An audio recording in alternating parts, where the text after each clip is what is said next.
Chapitre 164. La retraite sur la montagne avant le choix des apôtres.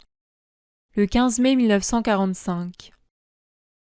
Les barques de Pierre et de Jean voguent sur le lac paisible, suivies, dirait-on, de toutes les embarcations des rives de Tibériade, vu le nombre des bateaux et des barques qui vont et viennent, cherchant à rejoindre la barque de Jésus, à la dépasser, puis à repasser derrière. Prières, supplications, clameurs, demandes se croisent sur les flots bleus. Jésus a pris dans sa barque Marie ainsi que la mère de Jacques et de Jude. Dans l'autre barque se trouve Marie-Salomé, son fils Jean et Suzanne. Jésus promet, répond et bénit inlassablement. Je reviendrai, oui, je vous le promets. Soyez bons. Souvenez-vous de mes paroles pour les unir à celles que je vous dirai plus tard. La séparation sera brève. Ne soyez pas égoïstes. Je suis venu pour les autres aussi. Du calme. Vous allez vous faire du mal. Oui, je prierai pour vous. Je serai toujours proche de vous. Que le Seigneur soit avec vous. Bien sûr, je me souviendrai de tes larmes et tu seras consolé. Espère et foi.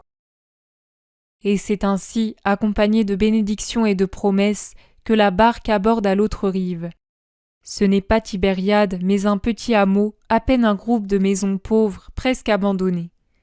Jésus et ses disciples descendent, et leur barque rebrousse chemin, conduite par les employés et par Zébédée.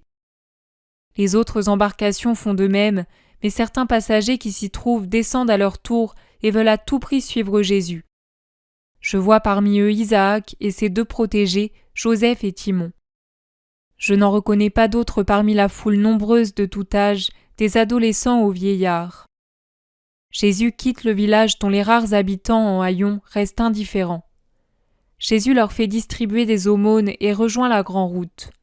Il s'arrête. « Maintenant séparons-nous, dit-il. Mère, Marie, Salomé et toi, allez à Nazareth. Suzanne peut rentrer à Cana. Je serai bientôt de retour.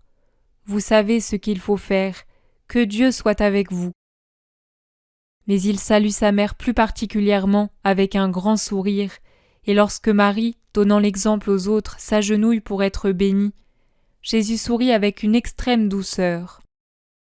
Les femmes avec lesquelles se trouvent Alphée, fils de Sarah, et Simon, regagnent leur ville. Jésus se tourne vers ceux qui restent. « Je vous quitte, mais je ne vous renvoie pas. Je vous laisse pour quelque temps pour me retirer avec eux dans ces gorges que vous voyez là-bas. Que ceux d'entre vous qui désirent m'attendre restent dans cette plaine et que les autres rentrent chez eux.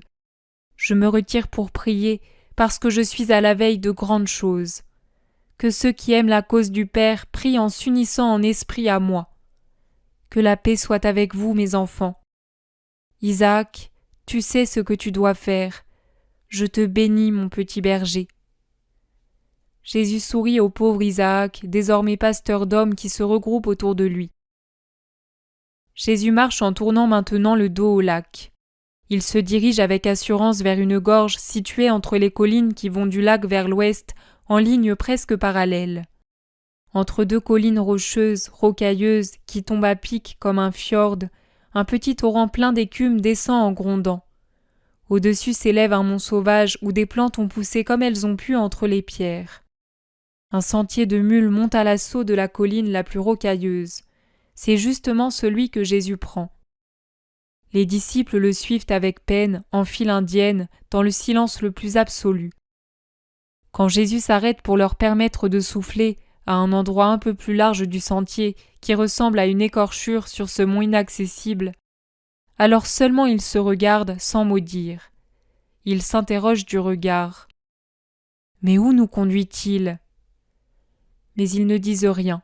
Ils se regardent seulement, et d'un air toujours plus désolé quand ils voient Jésus reprendre sa marche dans la gorge sauvage pleine de grottes, de fentes, de rochers qui rendent la progression difficile, sans compter les ronces et un fouillis d'autres plantes qui accrochent les vêtements de tous côtés, griffent, font trébucher et frappent le visage. Même les plus jeunes, chargés de sacs pesants, ont perdu leur bonne humeur. Finalement, Jésus s'arrête. « Nous resterons ici une semaine en prière, pour vous préparer à une grande chose. C'est pour cela que j'ai voulu m'isoler ainsi, dans un lieu désert, loin de tout chemin comme de tout village. Il y a là des grottes qui ont déjà servi à des hommes. Elles nous serviront à nous aussi. Il y a aussi des eaux fraîches et abondantes alors que le sol est sec. Nous avons suffisamment de pain et de nourriture pour notre séjour. Ceux qui l'an dernier ont été avec moi au désert savent comment j'y ai vécu. Ici c'est un palais royal en comparaison, et la saison désormais clémente enlève à la fois la rigueur du gel et du soleil à notre asile. Veillez donc y séjourner de bon cœur. Il ne nous arrivera peut-être plus jamais d'être ainsi tous ensemble et complètement seuls. Ce moment doit vous unir et faire de vous non plus 12 hommes, mais une seule institution. Vous ne dites rien?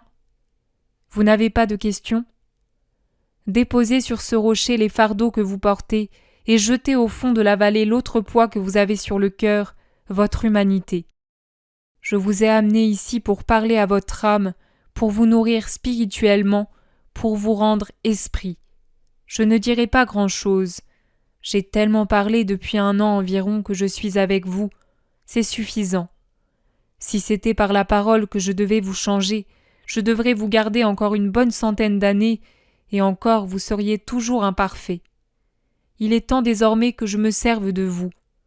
Mais pour cela, je dois vous former. Je vais recourir au grand remède, à la grande arme, la prière. J'ai toujours prié pour vous. Maintenant, je veux que vous priez par vous-même. Je ne vous enseigne pas encore ma prière, mais je vous fais connaître comment on prie et ce qu'est la prière. C'est une conversation de fils à père, d'esprit à esprit de façon ouverte, chaleureuse, confiante, recueillie, franche. La prière est tout. Aveu, connaissance de soi, pleurs sur soi, engagement envers nous-mêmes et envers Dieu, demande à Dieu, le tout au pied du Père. Elle ne peut se faire dans le vacarme, dans la distraction, à moins d'être des géants de la prière. D'ailleurs, même eux souffrent des chocs et des bruits du monde dans leurs heures de prière. Or, vous n'êtes pas des géants, mais des pygmées. Spirituellement parlant, vous n'êtes encore que des enfants, des déficients. Ici, vous allez atteindre l'âge de raison spirituelle. Le reste viendra plus tard. Le matin, à midi et le soir, nous nous réunirons pour prier ensemble avec les anciennes paroles d'Israël et pour rompre le pain. Puis chacun rentrera dans sa grotte en restant en face de Dieu et de son âme, de tout ce que je vous ai dit sur votre mission et sur vos moyens.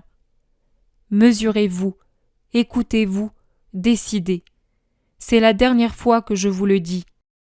Mais ensuite, vous devrez être parfait autant que vous le pourrez, sans fatigue ni sentiment seulement humain. Vous ne serez plus Simon ni Judas, vous ne serez plus André ou Jean, Matthieu ou Thomas, vous serez mes ministres. Allez, chacun de votre côté. Moi, je serai dans cette grotte, toujours présent. Mais ne venez pas sans raison sérieuse. Vous devez apprendre à agir par vous-même, à vous suffire à vous-même. Car en vérité, je vous le dis, il y a 1 an nous étions sur le point de nous connaître, et dans 2 ans nous serons sur le point de nous quitter. Malheur à vous et malheur à moi si vous n'avez pas appris à vous débrouiller. Que Dieu soit avec vous. Judas, Jean, portez les vivres à l'intérieur de ma grotte, celle-ci. Ils doivent durer et c'est moi qui ferai la distribution. Il y en a peu, objecte quelqu'un.